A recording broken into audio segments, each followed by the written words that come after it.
So we are entering into Yom Kippur. Going into Yom Kippur. What's Yom Kippur? It's an amazing day. It's really a fascinating day, Yom Kippur.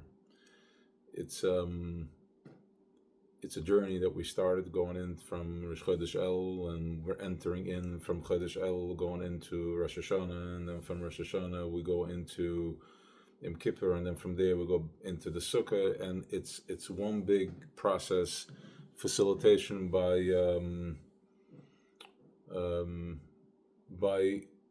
a part of Creator that is, everything is a process of Creator. Everything is a process of everything is moving and evolving from one machshava, from one mindset, from one intention. There are many intentions, but then there is always the one intention. There's an intention of nobody's gonna be left behind. There's that vibration that constantly goes out. Nobody's gonna be left behind, and that vibration does certain things to us, to the people out there, to whoever is receiving, communicating that message. There's an intention of love, which is Pesach. Then there's an intention of compassion, which is when I love somebody, there is some sort of there is a give and take, right? Not always is the love the same way. It's measured by certain actions and reactions. But when it comes to compassion is just have compassion for the person. There's just, I have compassion. It doesn't really. It comes from a place that overrides everything. Fine. The thing is that a lot of stuff that we see is not really what's happening. A lot of stuff that we hear is not really what was said, and a lot of what we say is not what we mean. So, technically speaking, we're living in a place in Olam HaSheker, and the word is being said a lot, but we need to understand what that means. What keeps the world moving around is the egos. The egos is what keeps things moving around. My personality, your personality, her personality. That's what keeps moving around. What creates the ego? The ego is created by failure, shame, shortcomings, some wins, some good stuff that a person did, the space that he or she was raised. That is what makes up the person's ego. That's how he basically, so there is the person, and then there is the projection and his doings about what's happening around him, and that starts building starts building a structure around the person, and that is how I carry myself. Basically, most of us are walking around with a stiff neck, and just stiff and tight because we are not really who we are. And the other person is also created by his or her experiences, childhood, and all that stuff, the traumas and the good stuff. And now, so there's two egos that are not really, it's two fake egos, it's two fake identities, it's not really who the person is. And then when egos meet each other, I view the person based on my experiences. That's the only way I can view the person, right? The scientist sees a different thing when he meets a person than when the rabbi meets somebody. It's two different things. And that person, the other person, also views this ego based on his or her experiences. So now we have two fake identities creating another fake identity. And that is happening emotionally, physically, and spiritually. There's all types of vibrations, as we know that there is different ways of expression. There's the physical touch, then there is the emotional touch, then there is the mind. So all these are holding things in place, sending out vibrations, and holding a very tight structure that's crushing sometimes, most of the time, but because we are living in a space that is not really it's not really a reality. It's not really my reality. It was something that was created by others, that their identities were created by others. So we're going through the process of slowly, going into Chodesh El, where we have Anila Doidi V'Doidi Li. There is a lot of, connection to self.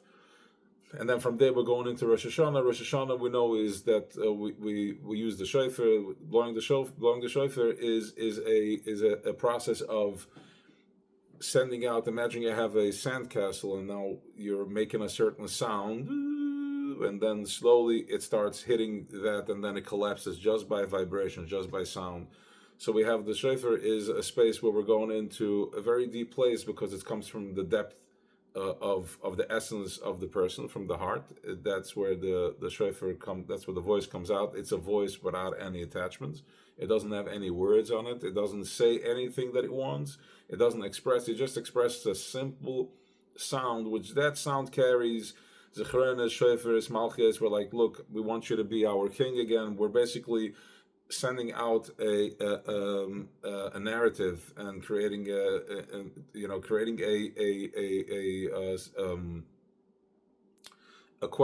request that is being fulfilled based on our intentions. So we have the Baltfilas, that the Baltikai, that he sends out the intention. He's the representative for the whole klal, for the whole tzibur, and that's what we're going into. That's Rosh Hashanah. So Rosh Hashanah is first of all a time of a deep.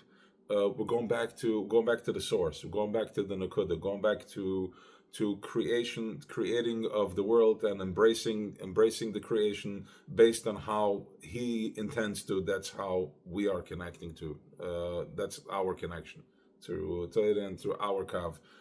And as we're going through a lot of these processes, there's a lot of we're talking about different things that we do that we kind of feel like, is it really, what's the in it? Is it important? Is it not important? So the answer is that, we all have Masada, and the way I talk about this a lot, which is about the tribe. Where do I come from? Our way of receiving, your way of receiving, that's the channel. This is how it is. It's Shema B'nai Musar B'chval Titashter Semecha is not a threat. It's not something that is here to put a burden on you, but rather it's here to tell you that this is the fabric that we're made out of, and this is our tzinner. This is my kav. I need to recognize that this is where I come from, and as long as I'm in connection with that, where I come from, the pipes are connecting and they're aligning, and I can receive whatever is my shefa, whatever is that I need to receive, one way or another. So that is the process of Rosh Hashanah, and now we're going into Yom Kippur.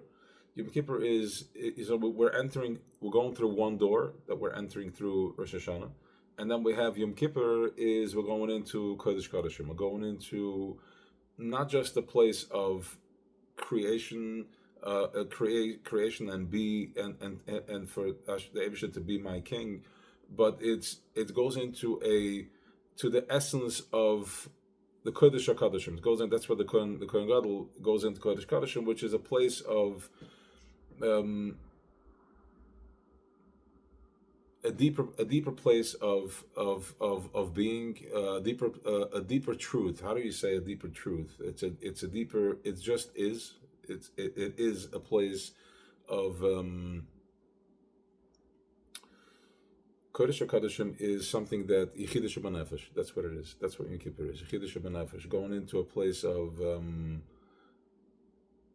at the end of the day, when you take off the peel, this is what the fruit is. And tshuva is going back to the source. When I'm still being reached from not the essence of, if I'm being seen, if the egos are being created from other people's projections and from not a real place, but it happened because of whatever needs to take place, whatever a tikkun has to happen. When we're going into Yom Kippur, the tshuva is that we're being seen from the purest and most truest place. No negotiation, there is no questions, which means that if I'm being seen from that, from an ego, so to speak, that is 100% balanced, that wakes up my 100% balance within me, which is the Yechidah Shebanefesh. And when I'm seen from a place of the ultimate truth, then I am in a place of ultimate truth. So now I can view the other ego that I fed, the third ego, the fake ego that was created from my first fake ego. Now we're hitting each other in Yechidah Shebanefesh. So we're starting to send out. So we have the shofar is first sending out a vibration that's melting away the whole contraption. And then going into the second phase of it, which is Yom Kippur, which is going into Kodesh Kodeshim, the Holy of the Holies, which is not every day can we go into the Kodesh Kodeshim. Not every day can I see somebody from the ultimate place of truth, because then the work can be done. There has to be a space of where we're seeing from a place of from a little twist, from an angle, because of the work that needs to be done, and that's how it's created. From one triggers the other until by the end of the year we're kind of like, let's just say, completely twisted. From one, playing the broken phone where you say the message, and by the time it gets to the 20th person, it's a complete different message. But when we're going into Yom Kippur, we're being seen from the Kodesh HaKodeshim. Kodesh HaKodeshim is the ultimate space of truth. No negotiations. Nobody has to convince you otherwise. You just know that this is what it is. There's no convincing. There's nothing. All I got to do is just say, just be present with the day. Doing tshuva, which means that I'm going back to my source. I'm accepting and I'm receiving who I am. Ich ben Ayid, and this is what it is. Whatever it is that you need to hold on to, whatever it is that you need to find, one nekuda tova, to find within yourself, to take you to your truth. You need one hole to puncture one hole for the stuff to start coming out, or for the light to start coming in. So. So when we're seeing from that place of truth, that creates a whole new sound, a whole new voice of truth, a whole new voice of a whole new emes, and based on going into Tafshin Pei Vav, which is a different combination, a different sirif, a sirif that never was before. Every year is a whole new combination, something that hasn't. It's chachos. It's something new, and even if one person had one strong positive experience and he's bringing that into the equation, and now that we're going into to Yom Kippur is a time where everybody links up, because the ultimate viewer, the ultimate projection is coming in from a place of a very high degree of the highest degree of truth, the highest simplicity of light, where there is no judgment. It just is. You're not being judged for your actions. You're asking for repentance, you're asking for forgiveness for your actions, but you're being judged for who you are, for who you really are. We understand that people have struggles and there is failure. Sometimes we fail, and then we correct. But all that is just part of something that has to be done, and sometimes the job is on me to do, and sometimes the job is on you to do, sometimes the job is on the other person to do, but ultimately these are just things that have to be done, not necessarily of who I am. And the one day that we get to 100% zero as to who we are, where the soldier comes back and is being seen for who he is, not for the actions that he's done to create safety or to bring to take out darkness and evil from the world, but rather from the person that who he is.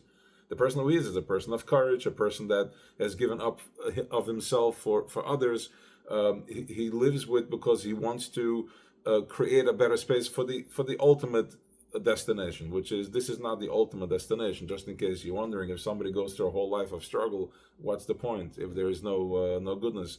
But regardless, we should all enter into the Gemar Chasimet Tova. We should all enter in a place of a good seal. A good seal is that to be able to be seen, to finally see myself for my ultimate truth.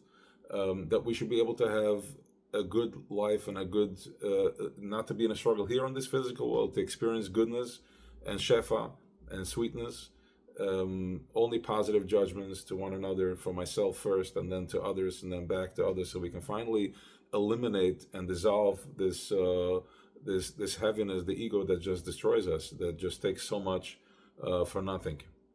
So we should gain the clarity. We should all be beskira achas. We should be flashed to be seen from the ultimate truth to my ultimate truth, and then we should start seeing each other from all our truths, so we can all be in oneness in Yechida. Have an awesome Yantiv, easy fast, Gemar Chasimet Tova, and going in from there to the sukkah. Chaim Levrachim.